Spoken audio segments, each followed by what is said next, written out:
Tuesday already, Wednesday, February 25th. I have Michael Cirillo in. What a pleasure.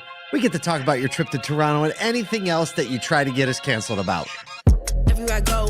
Somehow you go from Canada, you move to the United States, and you feel like you have the right to try to get the Americans canceled. Bro, you cracking me up this morning. I'm like, how many days are we today? I know, we're all the days. You're like, hey, it's Tuesday already. Welcome. It's Wednesday. February 25. What day are we? What day are we? Blooper reel. I mean, my life is a blooper reel, Michael. Every once in a while we get. And I was like, yesterday I joined one of our calls and I was like, guys, is it Friday already? Monday. Yeah, it's Monday. Well, you had a bit of an adventure last week. Hold on, let me make sure before I ask you questions about this. There aren't any critical announcements. I mean, the big announcement, as always, for the next 2 months is that ASOTUcon.com is live, and we've released some tickets. We've released tickets. We've also released topics that include. So people get the wrong idea sometimes about ASOTUcon. They think it's just marketing or it's just fluff. Actually, very deep, foundational, operational topics. We're talking about, of course, AI compliance. We're also going to get in a lot of fixed operations, global industry dynamics. We're going to have a whole group, like the biggest auto group from Spain is going to be attending ASOTUcon this year. Actually, if you know international dealers who are going to be coming internationally, we might have a little special programming for you the day before day one with Steve Greenfield. I'm going to talk about multi-rooftop group strategy, lots of tech, lots of marketing, mobile service. The topics are going to be very bountiful. No matter who you are or what you're into in the dealership, there's going to be a lot of stuff for you to improve the way you do business, to meet the other practitioners in the industry that are the front runners, that are trying new things. And we all know what it's like. Probably the most valuable thing you're going to walk away from, not just a great event with great food and an awesome vibe. And you're going to walk away with some phone numbers and relationships that now you have phone a friends as you're trying to do that new thing, and you can call the person who's already done it. And you know, this industry, they're going to be super great about it and be like, let me send you my operations manual. Let me just show you how I did it. Let me tell you what didn't work. So that's the real value of ASOTUcon. And Michael Cirillo is going to be there. No, shucks. Well, I was going to say, how could you find the right words to articulate why ASOTUcon is different? And I mean, I can just see us trying our darndest, but there is an element of you just have to be there to understand it. It's like the aha moment of oh, I get what Paul's saying here. Yeah. We just released. Go ahead. Sorry. I just picture we all go to a dozen or more events every year, and I'm not knocking any of our counterparts or anything like that, but this is not a sit at a table and just work while there's noise in the background kind of an event. This is where you're going to come to have meaningful discussions, meaningful discussions, the kind of discussions where you walk away and you're like, oh, right. I feel unlocked all of a sudden. Yeah. It's those types of conversations. And even the words don't do it justice. But if you're looking for an event where you're going to walk away with solutions, where you're going to walk away, as Paul said, with a network of people who you are now on text basis with, who want to be involved with you as much as you want to be involved with them. That's what this is all about. It's I've never seen anything like it. And this is our, fourth one? Yeah, it is. Coming up. It is. I know it. I start to feel like we know how to do this now. The preparation, we're able to focus more time on the nuance and less time on the big things because now we have the big things all in order. By the way, we have a crazy app that is used for this event. And again, not knocking any of our competitors. This is the best event app I've ever used. No, that's the one. No, that's the other app. Swipe right.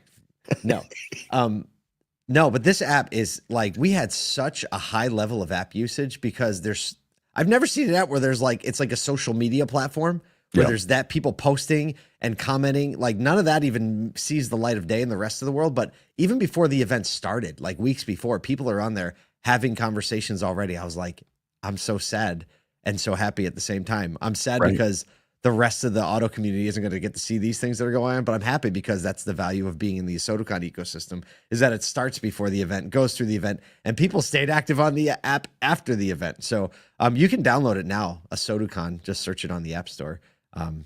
I mean, you have to get a ticket to register though. Gotta check it out. Yeah, you do. All right, MC, you just recently came back from a big event and you had a bit of an adventure. You were at the airport in Toronto when that plane flipped over, but you started by saying like, hey, I'm going to go back to the motherland and go to the Toronto Auto Show and spend some time there talking with dealers and doing your thing. So give us a little summary. What's going on in there? The first thought that came to my mind, this massive snowstorm. We're talking no snow in Toronto and then massive snowstorm the day before the event. It was like NOLA's NADA on steroids, right? Trudging through snow. And if there was a way to welcome me back to the Great White North, this was the way that it happened. And that was the first thought that came to our minds. We're like, dang, this is like NADA, but with snow plows. Yeah, right. With salt trucks and with infrastructure to handle it. It's cool, man. I have never been to the Toronto International Auto Show. By the way, thanks for saying Toronto properly. So many people say Toronto and with the hard T. Oh, Toronto. It's Toronto. Toronto. Yeah. You know what I'm saying? Toronto. I do. I didn't even know I said it right, but great.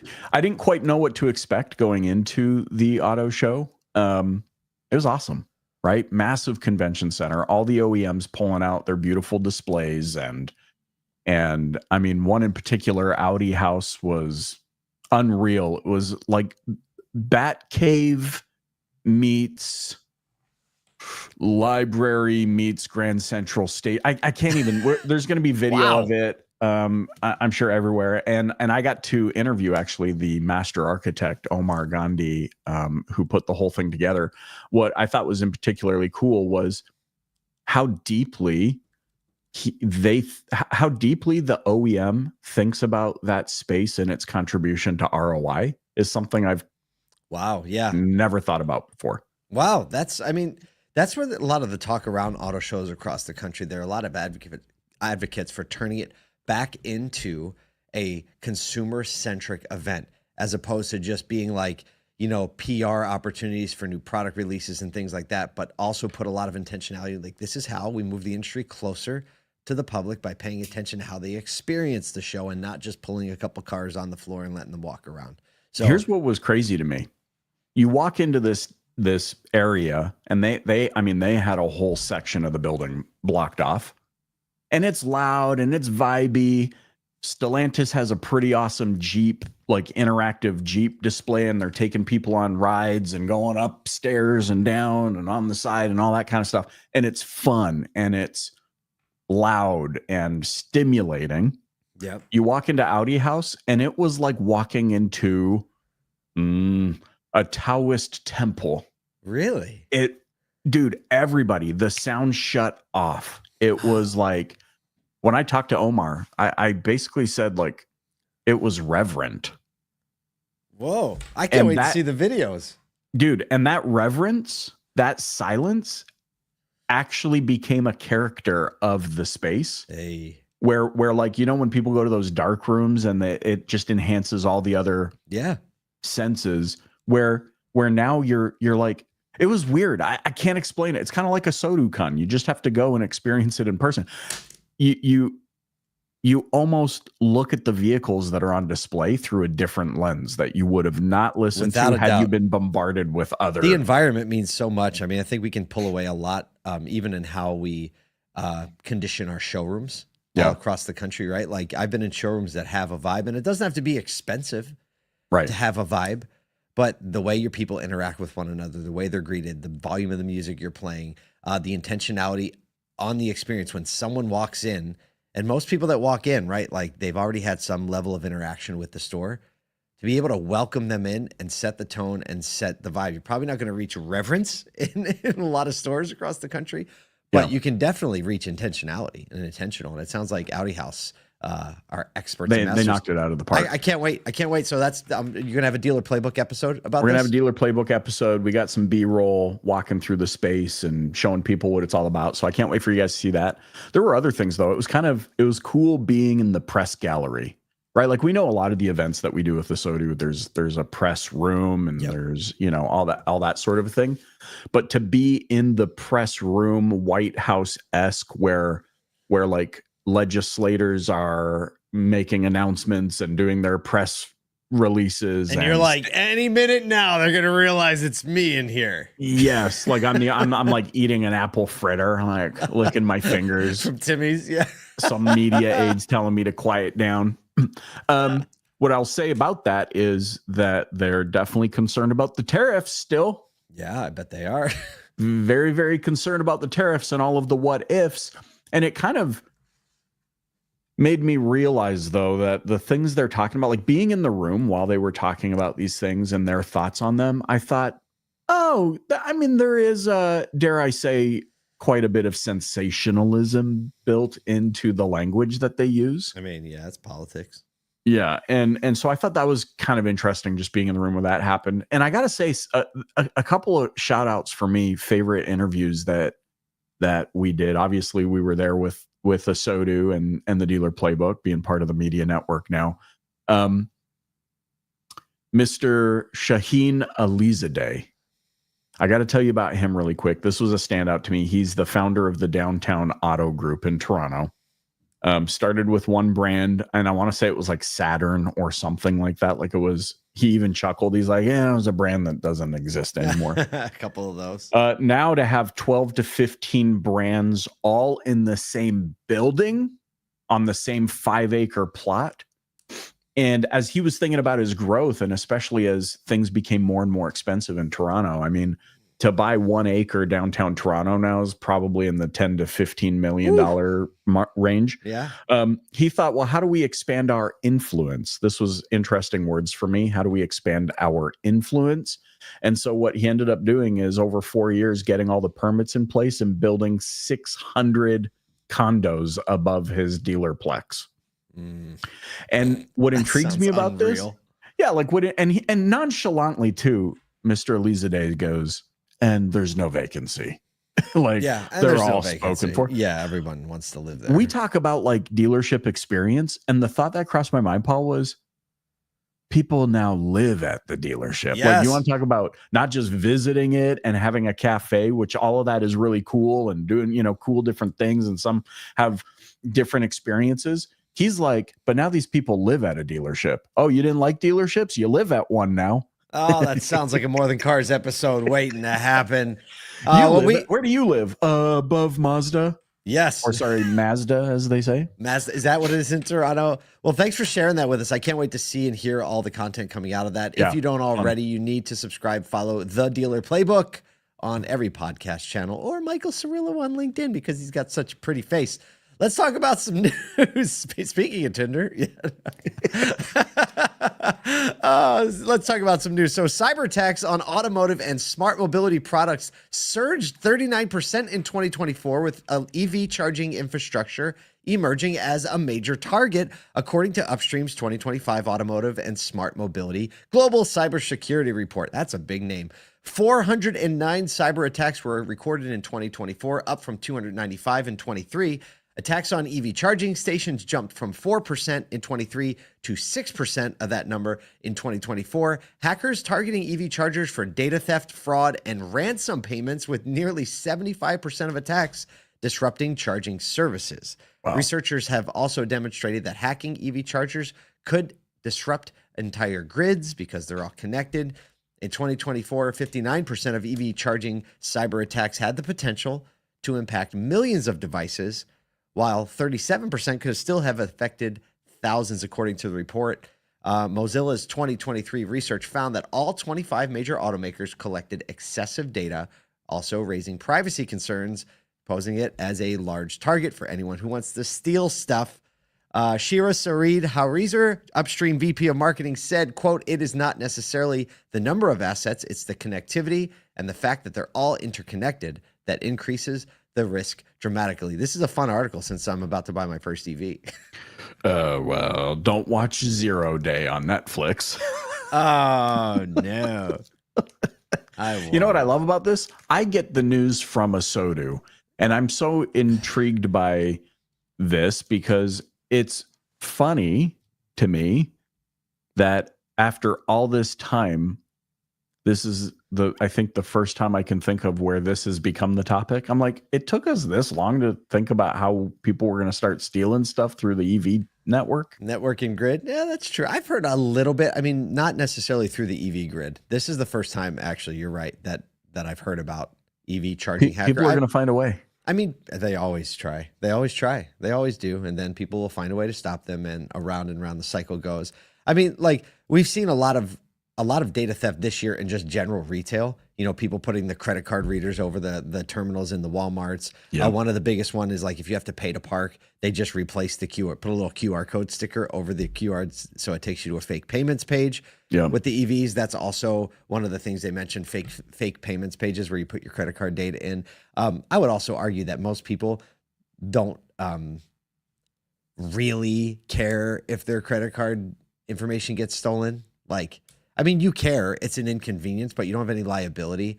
I remember. In Canada, it's like the end of the world when you have to change your credit card. Here, I almost hear about people changing their credit card just because they felt like it. Absolutely. Really, in Canada, it's not that way. It's like, oh my gosh, I need to report. I lock my card, freeze my card. It's such a hassle. I'm gonna have to do the thing. Here, it's like, why'd you change your credit card and get a new card? Because it's Tuesday. Well, why? I have a perfectly good one already, eh? You know, the death blow to EVs could be as simple as this, that we get so far down this rabbit hole that all new EVs, when you take delivery, you won't be able to start the car for the first time until it downloads and installs McAfee or Norton antivirus. And that'll be the end of it. Please, no. Don't even say it. And then we'll get 17 emails a week about our subscription's going to expire. Please, no. Please, no. But I don't know. For you EV experts out there, have you seen or heard anything about this, or is this the first you're hearing it as well? I'll let you know if I do. I'm in the middle of my first EV purchase. I made a post on LinkedIn yesterday that I woke up and had 100 comments on it. That's actually a great educational thread if you just want to learn about EVs. Just go read the 100 comments on my LinkedIn post. But I decided I'm going to chronicle it. I'm going to just do it. I'm going to go a little bit of my shopping considerations. I'm going to go pick it up and video it all. Yeah. And then we'll try to get hacked on an EV charger on our way home just for fun. Speaking of technology, though. Stop. Segue. All right, last one. You can't expect a little bit of a longer show if Michael Cirillo's on, because he just brings out the depth in every conversation. Yeah, I do say. And his microphone. Apple is expanding its U.S. footprint with a $500 billion, that's $500 billion now, of U.S. investment, which includes 20,000 new jobs, a server factory in Texas to support Apple Intelligence, and a new, get this, Apple Manufacturing Academy in none other than the Motor City, Detroit. Company engineers at the Detroit Center are going to train local businesses and workers in AI and smart manufacturing techniques. I love this. It's not just Apple workers. It's the local businesses as well. They're also doubling their advanced manufacturing fund to $10 billion to support high-tech manufacturing in the U.S. Their announcement followed a meeting between CEO Tim Cook and President Donald Trump as the company seeks to mitigate the impact of the potential Trump trade tariffs, including now the 10% tariff on Chinese imports and a potential 25% tariff on all chips that are imported. CEO Tim Cook said, quote, "We're bullish on the future of American innovation and proud to build our long-standing U.S. investments." Let's go, Apple. That's good news. It is. I mean, I think about their investment in infrastructure, specifically around AI infrastructure. I know a lot of people have been saying Apple has been lagging behind some of the other players, but Apple's got a huge track record for not being first to market with the technology, but figuring out a way to integrate it with all of the suite of products and services that people use most, a lot of times behind the scenes, so they don't even realize it's happening. And we've seen this with their silicon chip infrastructure and how they've done amazing things, quote unquote, under the hood of Apple devices. And I think a lot of the same is going to happen in the AI innovation.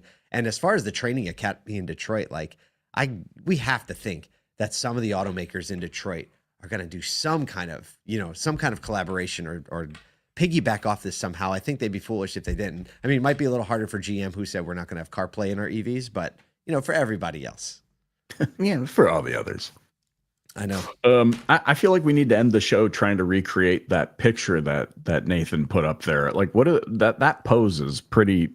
Put the picture back up. Oh, you and me? Yeah, I don't think yeah. I don't How think do we do can that? do that. Not on a Zoom call. It's going to be a year-end extravaganza pose. I don't. Just the old whisper while we're looking and pointing. What do you think Trump was saying to him in that picture? What do you think about McDonald's for lunch? Oh, well, there you have it. On that note, I think that's our cue to end the show here. Look, thank you so much for spending some time with us this morning. I want you to walk away with one thing. It is that we are always here to serve you. You are there to serve the consumer, and we can all take care of one another. We'll see you tomorrow.